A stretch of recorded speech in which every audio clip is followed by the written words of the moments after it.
तो दोस्तों आज की इस वीडियो में हम लोग देखने वाले हैं जैक बोर्ड क्लास 12 के सभी विद्यार्थियों के लिए। ठीक है, 21 फरवरी को जो आप सभी का फिजिक्स का पेपर रहने वाला है, इसके लिए दोस्तों आज की इस वीडियो में बोर्ड एग्जाम 2025 के लिए आज सबसे most important viral 30 most important, ठीक है, 35 मोस्ट इंपोर्टेंट एमसीक्यू क्वेश्चंस को आज के इस वीडियो में देखने वाले हैं।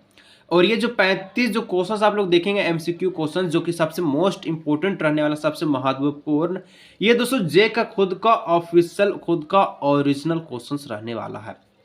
इसलिए दोस्तों आप लोग कहें कि वीडियो को अंत तक देखिएगा, स्किप करके दोस्तों जाने का कोशिश बिल्कुल मत कीजिए, क्योंकि दोस्तों एग्जाम में अच्छा नंबर लाना है तो वीडियो को अंत तक देखना ही होगा।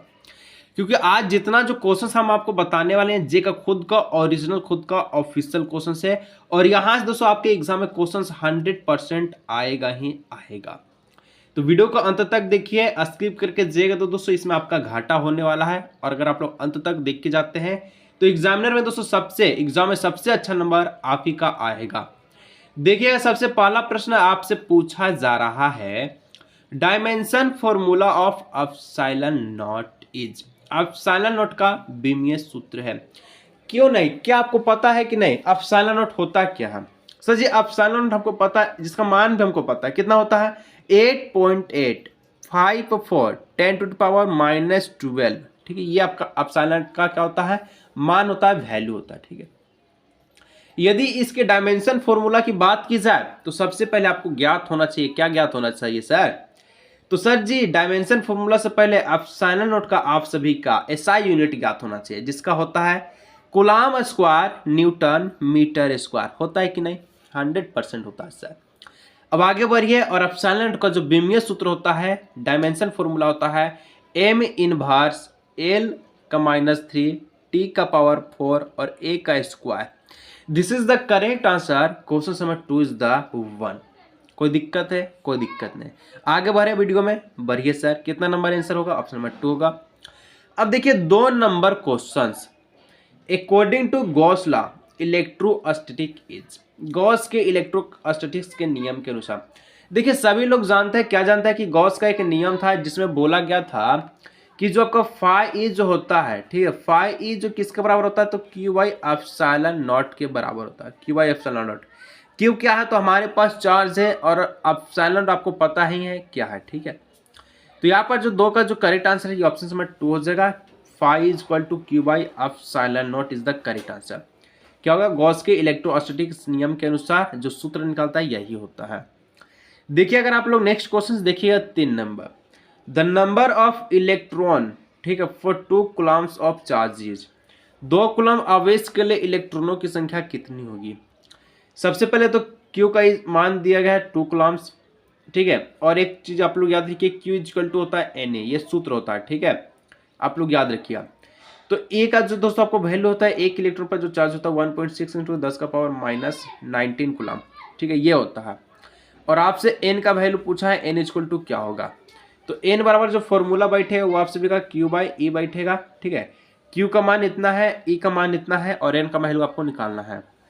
तो N बराबर आप सभी का हो जाएगा, कितना हो जाएगा, Q 2/1.6 × 10 to the power -19 coulomb. ठीक है, तो दोस्तों जैसे ही इसको आप लोग कैलकुलेट कीजिएगा, 2/1.6 × 10 टू द पावर 19 कूलम्ब, ठीक है, -19, तो ये दोस्तों इसका जो आंसर निकलेगा 1.25 × 10 टू द पावर, ठीक है, 9, ये आपका निकलेगा 19। ठीक है, ये इसका हो जाएगा करेक्ट आंसर। आप लोग इसको कैलकुलेट करके देखिएगा, नहीं होता है तो चलिए मैं आपको करिए देता हूँ। ठीक है, 2 बट्टे में क्या था, 1.6 × 10 का पावर -19 कूलम्ब था ना सर जी? हाँ यही था।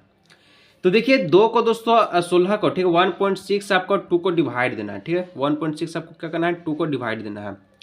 तो यहाँ पर अगर आपको 16 रहे, ठीक है, 1.2 रहे, तो इसको आप लोग ऊपर भेजिएगा तो यहाँ पर आपका हो जाएगा 20। ठीक है, तो 20 आपका है तो एक बार में 16 चल जाएगा, 4 बचेगा ना, पॉइंट है 0 आप लोग दे दीजिएगा। 16 दूना 32 हो जाएगा, फिर आपका 8 बचेगा, 16 × 5 = 80, तो 1.25 आया, और ये माइनस जो 19 था ऊपर जाके आपका प्लस का 19 हो जाएगा। तो इस तरह से आपका जो आंसर निकला 1.25 × 10 टू द पावर 19। ठीक है, ये ऑप्शन नंबर 2। आगे आप लोग बढ़िएगा, नेक्स्ट क्वेश्चन 4 नंबर, कि if the distance between two plates of A parallel plates. दो को आपके पास प्लेट्स है, ठीक है, क्या है, दो को आपके पास प्लेट्स है इस प्रकार का, जो कि पैरेलल है, एक दूसरे के समानांतर है, ठीक है। यदि दोस्तों कैपेसिटेंस को आधा कर दी जाए, ठीक है, मतलब कि यदि समांतर पट्टिका संधारित्र के पट्टिकाएं के बीच की दूरी यानी कि डिस्टेंस जो इसका है, इसके बीच जो डिस्टेंस, इसको अगर आप लोग आधा कर दिए तो इसकी जो कैपेसिटेंस यानी कि धारिता ही आपका क्या होगा। यदि आप लोग डिस्टेंस को आधा कीजिएगा, आप लोग याद रखिए डिस्टेंस को अगर आप लोग आधा कीजिएगा, ठीक है, हाफ कीजिएगा, तो दोस्तों कैपेसिटेंस का जो मान निकलेगा वो क्या निकलेगा, वो 2 गुना इंक्रीज करेगा, यानी कि इंक्रीज 2 टाइम्स, ठीक है। यदि डिस्टेंस को दोस्तों 2 गुना बढ़ा दिया जाएगा तो इसका आंसर क्या होगा, आप लोग नीचे कमेंट कीजिएगा। आगे बढ़िए, यहाँ पर ऑप्शन नंबर 1 हो जाएगा, 2 गुना बढ़ जाएगी। 5 number question, the electric potential at the point inside चार स्फेरिकल सेल इज।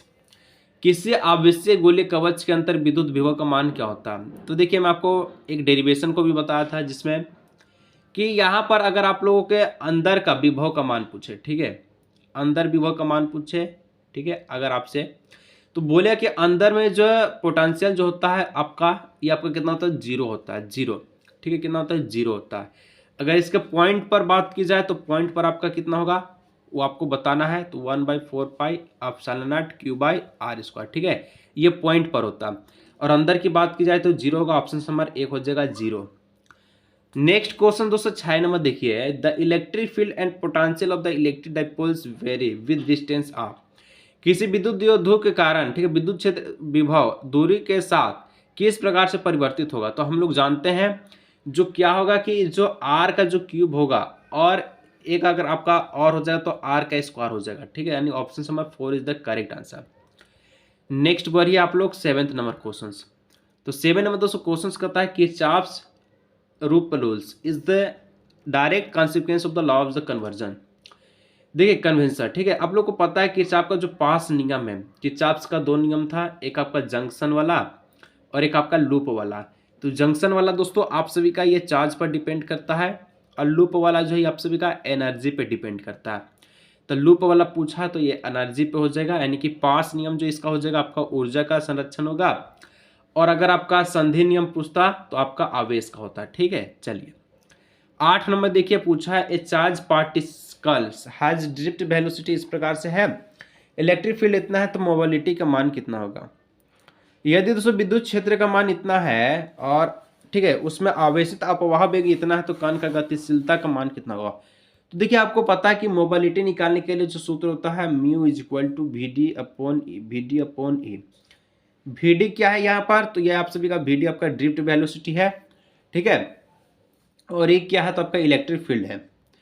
तो म्यू इज इक्वल टू हो जाएगा VD कितना है 4.2 इंटू 10⁻⁴, ठीक है, और ई का मान है 2.1 इंटू 10⁻⁻10। काटेगा तो दोस्तों आपका 2 बार में चल जाएगा, और ये माइनस का है तो ऊपर जाके पावर प्लस का हो जाएगा, तो यहाँ पर जो वो निकलेगा 2 इंटू, ठीक है, 10⁻⁴ इंटू 10⁻10। दोस्तों बेस समान है तो ऊपर का जो है घात है, ठीक है, जो इसका क्या है पावर है, क्या आपका प्लस हो जाए तो -4 + 10 कितना हो जाएगा, तो यहाँ पर इक्वल टू 6 हो जाएगा। इसका जो आंसर जो राइट निकला है 2 इंटू 10⁻10, ठीक है, 2 इंटू 10⁻10 मीटर स्क्वायर, ठीक है, पर आप सभी का वोल्ट पर सेकेंड, जो ऑप्शन नंबर 2 है ये आपका करेक्ट आंसर हो जाएगा। आगे बढ़िएगा नेक्स्ट क्वेश्चन, ठीक है, यहाँ पर ऑप्शन नंबर 2 है, और नेक्स्ट क्वेश्चन है 9 नंबर कि the magnetic force F on A current carrying conductor of length, ठीक है, इस प्रकार से external magnetic field B is. हम लोग को पता है, क्या पता है कि किसी बाह्य चुंबकीय क्षेत्र में दोस्तों B है और लंबाई L उसकी धारा वाही, ठीक है, चालक पर चुंबकीय बल जो होगा ये किस प्रकार से होगा, जो F जो होगा ये आप सभी का किस प्रकार से होगा। तो जो F होगा दोस्तों ये I धारा, ठीक है, ब्रैकेट में आपका जो लंबाई होता है L, क्रॉस आपका B वेक्टर के क्या हो जाएगा बराबर होगा। तो F इक्वल टू ये निकलता है, तो ऑप्शन नंबर 3 हो जाएगा 9 का सही एंड सटीक आंसर। अब आगे आप लोग बढ़ेगा 10 number question, a circular coils of radius 10 centimetre having 100 turn carrying a current इतना, the magnetic field at the centre of the coils. दोस्तों आप सभी का मैग्नेटिक फील्ड बताना है सेंटर ऑफ द कॉइल्स का, मतलब कि 100 फेरो वाले 10 सेंटीमीटर त्रिज्या के वृत्तीय कुंडली में इतना धारा प्रभावित हो रही है, तो कुंडली के कारण चुंबकीय क्षेत्र क्या होगा। तो देखिए यहाँ पर जो सूत्र होता है वो आप सभी का मैं बता दूँ, B is equal to mu naught, ठीक है, B is equal to sorry N mu naught I by 2d। देखिए यहाँ पर सबका मान है, एन का मान कितना है 100 टर्म्स है, ठीक है, आई का मान कितना है तो 3.2 एम्पियर है, और डी का मान कितना है तो 10 सेंटीमीटर है। तो आप लोग सारा आपका वैल्यू आप लोग पुट कर लीजिएगा और पुट कीजिएगा, ठीक है, जैसे कि 10 म्यू, ठीक है, और यहाँ पर म्यू नॉट है, आई का मान कितना है, सॉरी यहाँ पर आप सभी का था एन 100 हो जाएगा, म्यू नॉट आई हो जाएगा 3.2 और नीचे है 10। जब इसको अगर आप लोग कैलकुलेट कीजिएगा तो इसका जो फाइनल जो आंसर निकल कर आया है दोस्तों, आपका आ जाएगा 2.01 इंटू 10⁻³ टेस्ला, क्योंकि मैग्नेटिक फील्ड का ऐसा यूनिट टेस्ला ही होता, तो ऑप्शन नंबर 1 हो जाएगा। आगे बढ़िए नेक्स्ट क्वेश्चन, ठीक, ऑप्शन नंबर 1 हो जाएगा। 11 number, which of the following is the net not correct about the magnetic field lines. तो दोस्तों मैग्नेटिक फील्ड लाइन के लिए कौन सा जो है सही नहीं है, तो magnetic field lines of magnets from continuous close loops, ये तो सही है। द, ठीक है, tangent of the field lines at the given points represent the direction of the net magnetic field at the point, ये भी सही है। इसके बाद देखिए the largest the number of the field lines crossing per unit area the strongest the magnitude of the magnetic field B, ये भी सही है। तो ऑप्शन नंबर 4 बोलता है कि द मैग्नेटिक फील्ड लाइन्स में interest each other the certain condition, ये आपका क्या हो जाएगा आंसर गलत है, मतलब कि इस हिसाब से ऑप्शन नंबर 4 इसका हो जाएगा सही है। तो यहाँ पर इसका जो क्या हो जाएगा ऑप्शन नंबर 4 नंबर वाला सही। चुंबकीय क्षेत्र निश्चित हिस्से में एक दूसरे को कभी भी नहीं काटती है, ठीक है, काट सकती है मतलब गलत है, नहीं काटता है इसे। 12 नंबर है the magnetic fields of lines inside a bar magnet. दोस्तों अंदर की बात की जाए मैग्नेटिक फील्ड में, ठीक है, इनसाइड बार मैग्नेट में, तो ये जो गमन करेगा किस तरह से, तो ये एस ध्रुव से, एस पोल से एन पोल तक। आउटसाइड की बात कही जाए तो एन पोल से एस पोल तक जाता है। तो यहाँ पर जो हो जाएगा ऑप्शन नंबर 2 कि are from S pole to N pole magnet, इसका मतलब कि चुंबक के एस ध्रुव से एन ध्रुव तक जाता है, ठीक है, ऑप्शन नंबर 2। 13 नंबर देखिए the vertical component of earth magnetic field at the place is 100 √3 times, ठीक है, horizontal component the value of the angle of the dip of the place, कि किसी स्थान पर चुंबकीय, ठीक है, पृथ्वी के के क्षेत्र का ऊर्ध्वाधर क्षैतिज घटक किस प्रकार से है, तो इसका नमन कोण कितना होगा। तो देखिए सबसे पहले तो मैं आपको बता दूं यह आपका tan थीटा में होगा, और आपको पता है कि 10 अंडर रूट जो वैल्यू है कितना डिग्री का होगा, तो 10 अंडर रूट का वैल्यू जो है 160 डिग्री का होता है। तो इस तरह से ऑप्शन नंबर 3 जो है इसका जो है बिल्कुल सही एंड सटीक आंसर हो जाएगा। कोई दिक्कत आप लोग नीचे कमेंट सेक्शन में बताइएगा, और आगे बढ़िए नेक्स्ट क्वेश्चन 14 नंबर। तो 14 नंबर दोस्तों बोलता है the magnetic flux link with coils of N types of the area cross sections A held with the plane parallel to the field B is. तो यहाँ पर पूछा कि यदि बी के समांतर इसके तल के साथ रखेगा अनुप्रस्थ प्रतिच्छेद क्षेत्रफल ए के एन फरियों की कुंडली के साथ जोड़ा जाता है, तो चुंबकीय फ्लक्स किस प्रकार से होगा, ठीक है। तो चुंबकीय फ्लक्स बोला दोस्तों यहाँ पर ये कि किस प्रकार से होगा, तो इसका जो आंसर जो निकलेगा वो आपका 0 होगा। किस प्रकार से होगा, ऑप्शन नंबर डी हो जाएगा, 4 हो जाएगा 0, क्योंकि phi is equal to B A cos theta है, ठीक है, और थीटा का मान अगर आप लोग 90 रखिएगा, फाई इज इक्वल टू आप सभी का है B A cos theta. Theta का मान जो दोस्तों अगर आप लोग 90 रखिए तो ठीक है, कॉस्ट 90 का वैल्यू कितना होता है 0 होता है, तो सारा वैल्यू आपका 0 यानी ऑप्शन नंबर 4 हो जाएगा 0। आप लोग आगे देखिए और बोलिएगा सर जी इसको हम लोग 19 वैल्यू क्यों रखें। देखिए इसके समानांतर की बात की जाए तो आपका जो थीटा का मान 19 होगा, ठीक है 90। 15 नंबर क्वेश्चन देखिए कि direction of the current induced a wire moving into magnetic field is the found using. किस चुंबकीय तरंग में, ठीक है, किसी चुंबकीय क्षेत्र में गतिमान तार में प्रेरित धारा की दिशा किसका द्वारा प्राप्त की जाती है। तो हम लोग जानते हैं कि ये फ्लेमिंग के राइट हैंड्स के रूल्स के द्वारा, यानी कि फ्लेमिंग के दाएं हाथ के नियम के द्वारा। तो 15 का बी हो जाएगा, फ्लेमिंग के दाएं हाथ के नियम के द्वारा ही हम लोग हमेशा, ठीक है, क्या करते हैं, तो ये आप सभी का फाउंड करते हैं करेंट को, करेंट का डायरेक्शंस को, ठीक है, कि किस दिशा में बह रहा है, ठीक है, उंगली रख के आपको पता है। If the number of the turns is the primary and secondary coils the increase two terms the number of the mutual inductance. प्राथमिक द्वितीय कुंडली में फेरों की संख्या प्रत्येक में 2 गुनी कर दिया तो अनुपातित्व कितना होगा। दोस्तों मान चलिए 2 कुंडली आपके पास है, ठीक है, दोनों कुंडली का अगर आप लोग जो कॉइल्स को इंक्रीज करेंगे, कितना 2 टाइम्स बढ़ा दीजिएगा इसको। तो 2 टाइम्स जब इसको इंक्रीज कर दिएगा कॉइल्स को, तो इसका जो है आप सभी का म्यूचुअल इंडेक्स पूछा है कि कितना होगा। तो जो म्यूचुअल इंडेक्स होगा ये आपका 4 टाइम्स इंक्रीज होगा, ठीक है, क्योंकि 2 टाइम्स बढ़ा है तो 2 × 2 4 आपका हो जाएगा इसका right answer, option number 1। Next 17 number, A 100 of resistance to the conductor to at 220 volts, ठीक है, 220 वोल्ट्स 50 हर्ट्ज ऐसी supply, the RMS value of the current in the circuit is. एक 100 ओम के प्रतिरोध को 220 वोल्ट 50 हर्ट्ज की AC supply से जोड़ा जाता है, परिपथ में धारा का वर्ग माध्य मूल्य क्या होगा।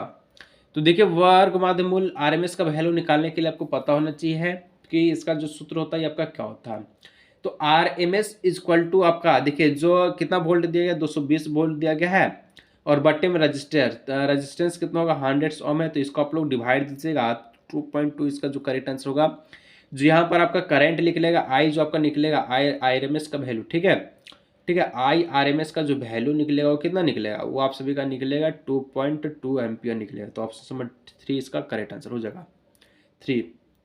नेक्स्ट है आपका 18 number question, in series LCR circuit the pass angle between supply voltage and current is. तो वोल्टेज का और करंट के बीच के दोस्तों आपको सप्लाई पूछा, ठीक है, कि किस प्रकार से इसका सप्लाई होगा। तो हम लोग जानते हैं टेन थीटा का फॉर्म में होता है, और टेन थीटा बराबर कितना होता है, तो tan theta equal to XL, ठीक है, XL minus XC upon R होता है, ये आपका फॉर्मूला होता है, ठीक है। आप तो ऑप्शन नंबर 1 हो जाएगा।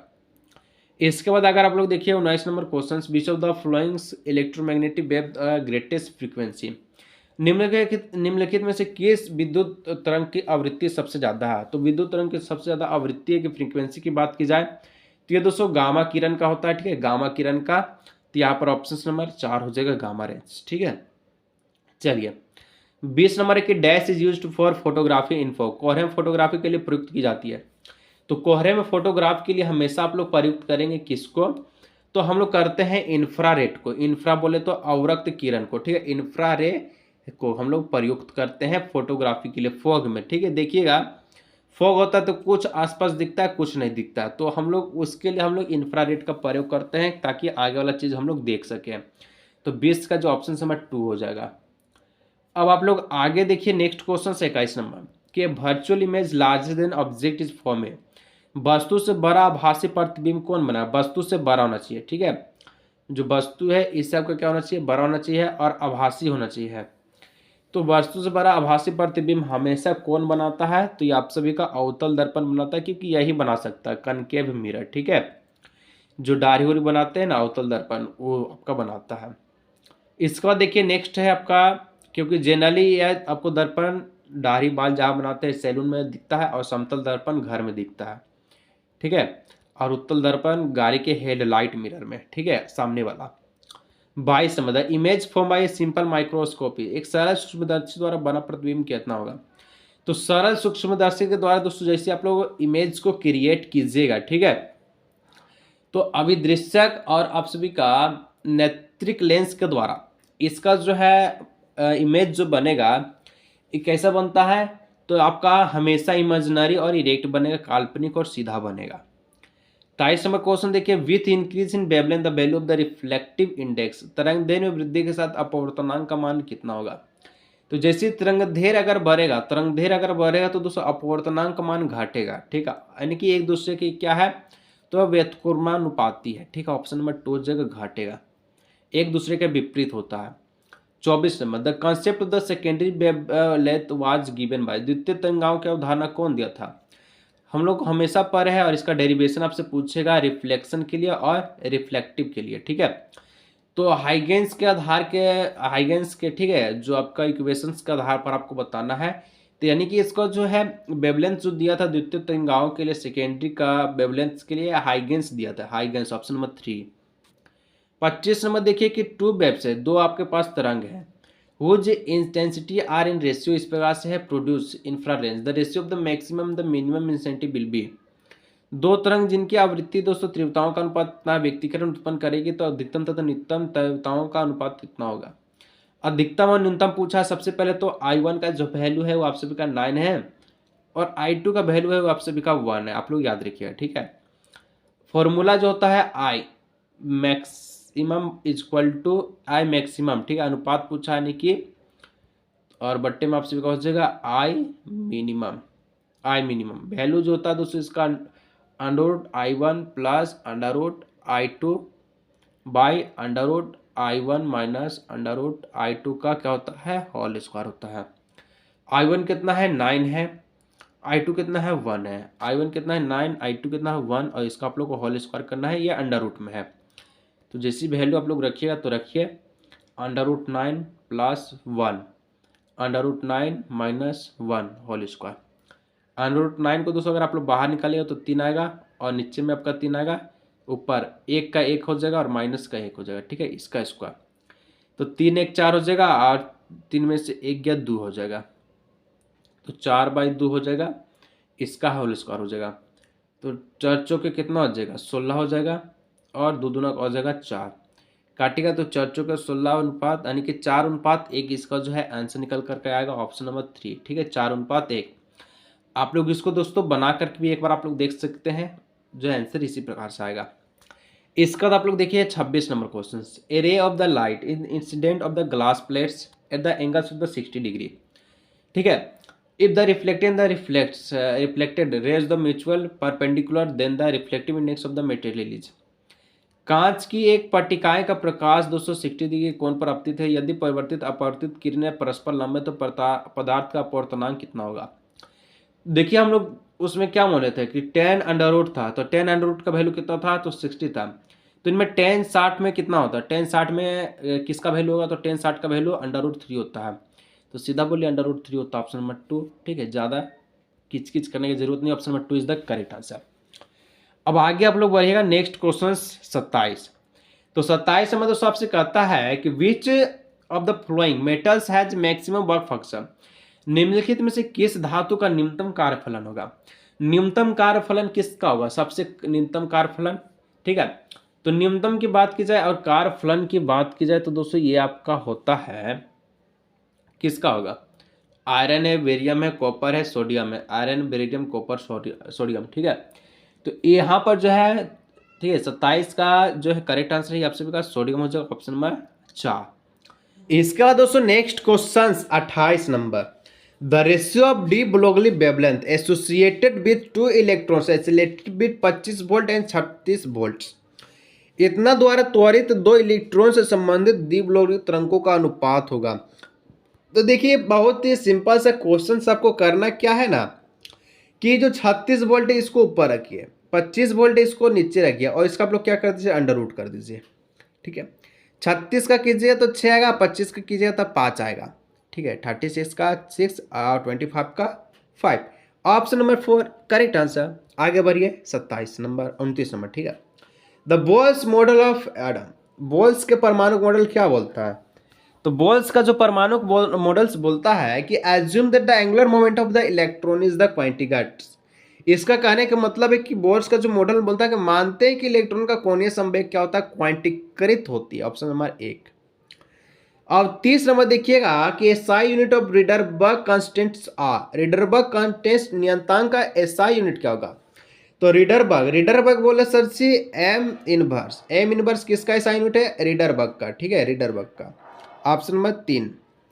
अब आगे बढ़ेगा तो 31 नंबर क्वेश्चन आपके सामने है कि mean lifes of the radio active simple, ठीक है, sample in 100 seconds that is the half life is, एक रेडियो एक्टिव नमूने की औसत आयु 100 सेकेंड, तो उसकी अर्धायु कितनी होगी। तो दोस्तों हाफ आयु पूछा तो टी हाफ का वैल्यू कितना होगा, ठीक है। तो टी हाफ का वैल्यू पूछा है, कैसे निकालिएगा, आराम से निकलेगा, तो निकालिए, कैसे निकालते हैं, ठीक है।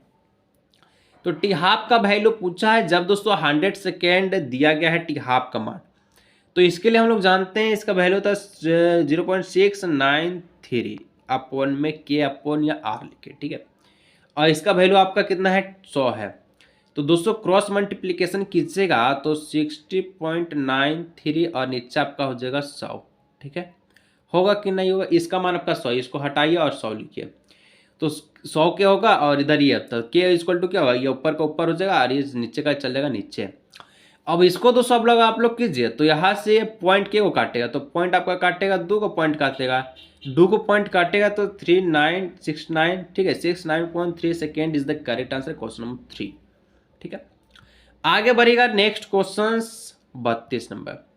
इन इस प्रकार दिया न्यूक्लियस देयर आर, इसमें दोस्तों नाभिक में क्या होगा, तो नाभिक हम लोग देख रहे हैं कि 88 या 226 ऊपर में है, तो 88 या 226 इसका कहने का मतलब कि यहाँ पर 138 को न्यूट्रॉन और 88 को प्रोटॉन, ये नीचे वाला तो प्रोटॉन है क्योंकि एटॉमिक नंबर है, ऊपर वाला आपका जो है, ठीक है, द्रव्यमान है, द्रव्यमान बोले तो सर जी आपका मास वाला है। ठीक है, तो हम लोग अगर न्यूट्रॉन निकालना चाहते हैं तो 226 में से 88 को माइनस कीजिएगा तो 138 आ जाएगा। इसका कहने का मतलब है option number 2 is the correct answer कि 188 को न्यूट्रॉन और 88 को प्रोटॉन। आगे बढ़िएगा 33 नंबर। जेनर डायोड फंक्शन है, तो जेनर डायोड दोस्तों किसका फंक्शन है, तो ये आप सभी का, ठीक है, रिवर्स बेस्ड कंस्टेंट है, कंडीशन है, मतलब कि पश्चिम भाग से की स्थिति में। 34 नंबर देखिए, as the temperature increase the resistance of the semiconductor, जब दोस्तों टेम्परेचर को इंक्रीज कीजिए तो सेमीकंडक्टर का मान कितना होगा, अर्धचालक के चालकता पर क्या प्रभाव पड़ता, ताप के बढ़ाने पर चालक में अर्धचालक का प्रतिरोध क्या होता है, तो हमेशा ये डिक्रीज करता, मतलब कि ताप के बढ़ने के कारण अर्धचालक का प्रतिरोध हमेशा घटेगा और प्रतिरोध हमेशा इंक्रीज करेगा, रेजिस्टेंस, ठीक है, रेजिस्टेंस बढ़ेगा और सेमीकंडक्टर घटेगा। अब 35 नंबर देखिए कि N type semiconductor is the form डिपॉन, ठीक है, एटम इज, इन प्रकार के अर्धचालक बनते हैं तो आप मिश्रण परमाणु होते हैं, ये आप सभी का कैसा होता है, एन टाइप में आप लोग याद रखिएगा ना कि एन टाइप में आप सभी का होता है पन संयोजी, पन संयोजी बोले तो सर जिसमें 5 गो, ठीक है, पेंटावैलेंट्स होता है, 5 गो इलेक्ट्रॉन्स वाला होता है, और पी टाइप आपका 3 गो होगा, ठीक है, त्रिसंयोजी, ठीक, त्रिवैलेंट्स। तो दोस्तों इस प्रकार से आज के इस वीडियो में फिजिक्स का सबसे मोस्ट इंपोर्टेंट क्वेश्चंस को देखें, बाकी दोस्तों सब्जेक्टिव भी है, ठीक है, और सब्जेक्टिव का जो आंसर है आपको इस गेस्ट पेपर में मिल जाएगा, जो आप लोग को जो 250 रुपये का जो अभी गेस्ट पेपर दिया जा रहा है, ठीक है, इस गेस्ट पेपर अगर आप लोग बाय करते हैं तो इसी गेस्ट पेपर से दोस्तों आपको ऑल क्वेश्चंस आएगा, फिजिक्स का, केमिस्ट्री का, मैथ का। तो इस नंबर पर आप लोग व्हाट्सअप करके गेस्ट पेपर को परचेज कर सकते हैं, जो आपको PDF ग्रुप में ऑनलाइन व्हाट्सअप पर दे दी जाएगी। मिलते हैं नेक्स्ट वीडियो।